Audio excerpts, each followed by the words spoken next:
The following is a listener-supported ministry from the Grace Evangelical Society. If God has promised never to leave us or forsake us, why do we ask God to be with us? Don't we believe His promise? There's a great discussion about this straight ahead, so stay tuned. Thank you for joining us, friend, for Grace in Focus. This is the radio broadcast and podcast ministry of the Grace Evangelical Society. We're located in North Texas, and our website is located at faithalone.org.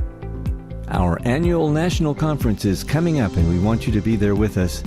It's May 19th through the 22nd, and it's at a beautiful Christian camp, Camp Copus, in North Texas. Plan to be with us. Find out more about registration details at faithalone.org.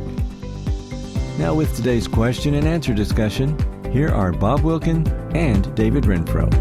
Well, David, I think we have another question from Charles, and it's an interesting one. What is he asking? And it's in your neck of the woods, by the way. It's pretty much an Old Testament question, right? There are things that are related in the Old Testament to what he's saying, but also to the New Testament. Because you were an Old Testament major at Dallas Seminary. You have to have a screw loose to be a Hebrew major. I know, right? Didn't you even take, Ugaritic or Ugaritic? Is that how it's pronounced? Well, being a Texan, I pronounce it Ugaritic. Yeah. But my professor, Eugene Merrill, said it's Ugaritic. Ugaritic. So, and you were like the only master's student in there. All the rest were PhD students. It was one of the very few courses that were open to master's degree people. Wow. And I just said, I want to see if I can do doctoral level work.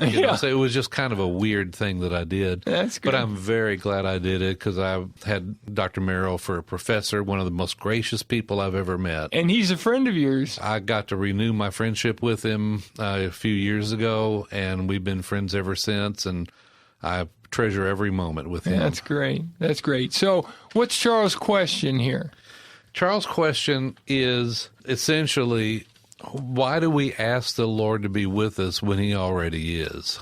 Okay, so as believers, we know that the Holy Spirit resides in us. Therefore, He is with us already. Always. Always. Right? 24/7. Jesus said, "Lo, I am with you always, even to the end of the age." Yes. And by the way, Sharon's aunt and uncle were the Lows, L-O-W-E, and that was their life verse. Lo, I am with you always. If my name was Low, that would be my life. Well, it especially applies to the Lows. Yeah, exactly. But Jesus is always with us because His Spirit is in us.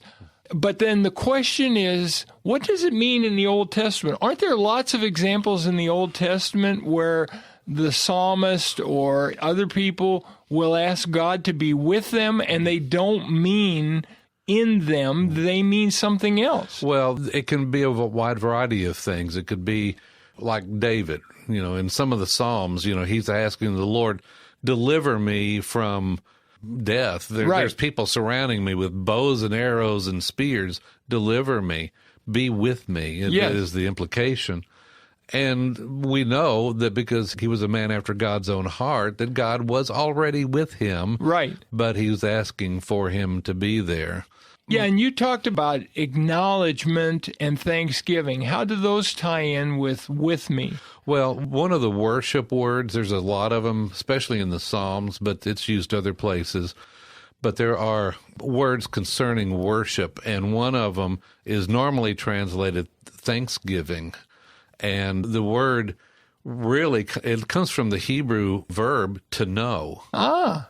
And so the question is, what's thanksgiving got to do with knowing? And the idea here is acknowledgement. And I think that is a major worship word, acknowledging, number one, God's work that He's already done in our lives, but also acknowledging that He is with us. So when I ask, Lord, be with me, I can still consciously know that He's with me. I'm just, through my little desire, my question, Lord, can you be with me? I'm doing that, acknowledging that He is. Well, okay, here's another example of the same thing. When we say, Lord, hear me, the psalmist says that a lot. Hear me, hear my prayers, hear my supplications. Right. Well, he knows God's omniscient. he knows God knows everything. But by hear me, he doesn't literally mean hear me. He means be attentive to my prayer. Exactly. And when he says be with me, he doesn't literally mean with me. He means be with me in this trial where the people are with the spears and they're trying to kill me. Right. Enter in here with me. Well, it's almost, the implication there also is act on my behalf. Right. Be with me. In other words, these people surrounding me, can you get rid of them? Yeah. That were therefore you would preserve my life. Right. Doing that. I think there's a lot of implications going on there. But I don't see a thing wrong with saying, even though I already know doctrinally and in my mind and in my heart that the Lord is with me, Lord, be with me in this thing. In other words, I may need special knowledge or a special insight as to how to deal with a certain issue. You know that, have you ever seen they have a little plaque thing that shows some footprints in the sand? Have you ever seen that one? Oh, yeah. And they show two sets of tracks, and then there's one set of tracks. Right. And the person says, that sees the one set of tracks, why did the Lord leave this person? And the answer is, the Lord didn't leave him, he picked him up. Exactly.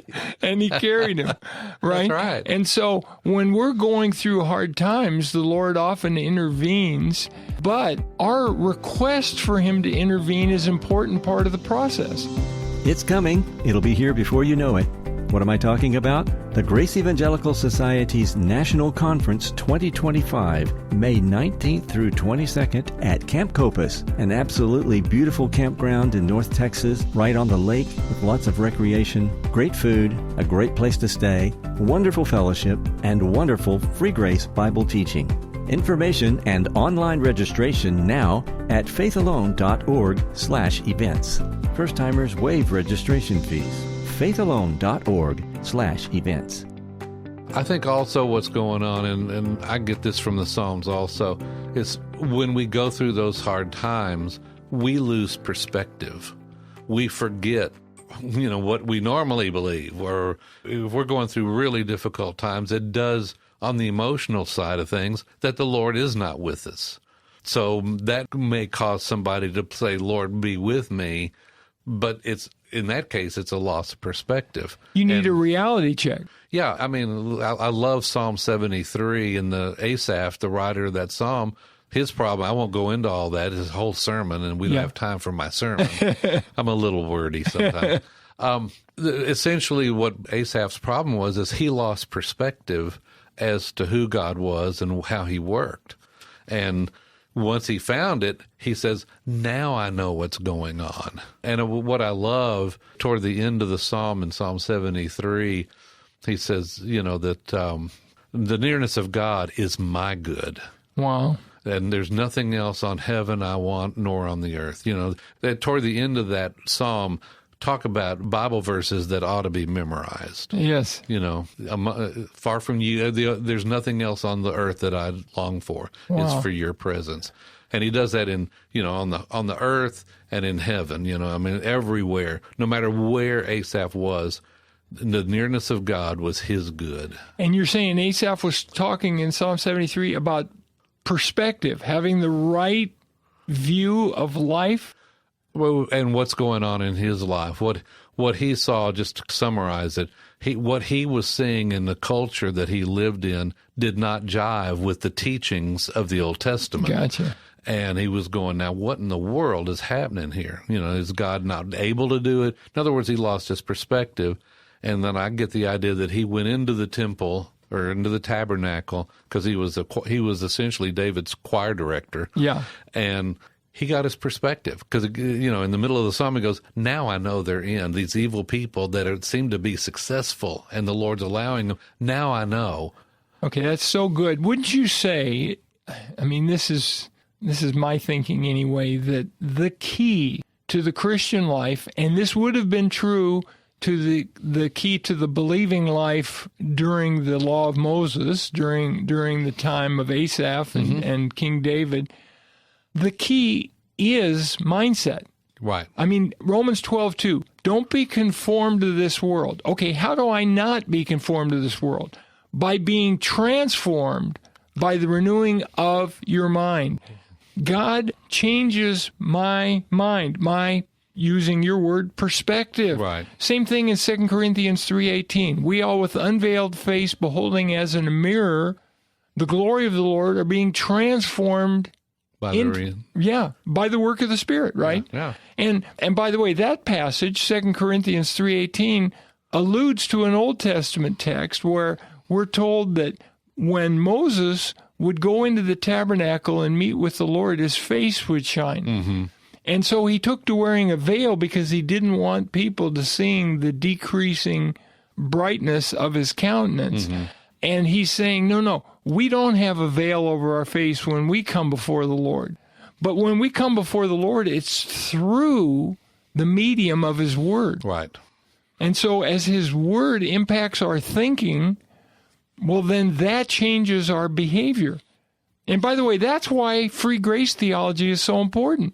If you have a flawed view of assurance of salvation, it corrupts your mind. Right. If you somehow think, okay, I'll stay saved if I'm faithful, well, then you're working your way toward heaven, and that's not a God-pleasing attitude. You think that might affect your perspective on things? Just a skosh. No, in Texas it's scooch. Oh, scooch. I thought scooch is what you do when you move along on your butt. You're scooching along. That's that California coming out in you. See, I was born, did you know I was born in Los Angeles? I was born at the Good Samaritan Hospital, of all places, in Los Angeles. Los Angeles. Yeah, it's the city of the angels, yeah. But in any regard, I think that Charles's question is a good one. Yeah. Why do we ask God to be with us when he's already with us? Because it's a matter of perspective. It's a matter of perspective, and it's also kind of if I ask him to be with me, I'm essentially acknowledging and reminding myself that he is with me. Right. It sounds like a weird way to do it, but we have how many biblical examples of God's people asking for his presence with them? Right, and what they're asking is for him to intervene. Right, in many, many cases, you're right. And so it's appropriate for us to ask God to be with us as long as we're not thinking somehow that I lost my salvation, I lost everlasting life, come back. That would be wrong. That would be displeasing to God. Yeah, I want chapter and verse on that. Yeah, exactly. But if what we mean is, God, be with me in this circumstance, in this trial, in this difficulty, we've got plenty of biblical evidence for that. Absolutely. Well, good question, Charles. And let's keep studying the Scriptures. Let's keep meditating on it as we keep grace in focus. Be sure to check out our daily blogs at faithalone.org. They are short and full of great teaching, just like what you've heard today. Find them at faithalone.org/resources/blog. We would like to thank all of our financial partners who help us keep this show going. All gifts are tax deductible and very much appreciated. If you'd like to find out how you can be a financial partner, visit us at faithalone.org. On our next episode, when did the church begin? Was it in Acts 2 or Matthew 16? That's next time, and until then, let's keep grace in focus. The proceeding has been a listener-supported ministry from the Grace Evangelical Society.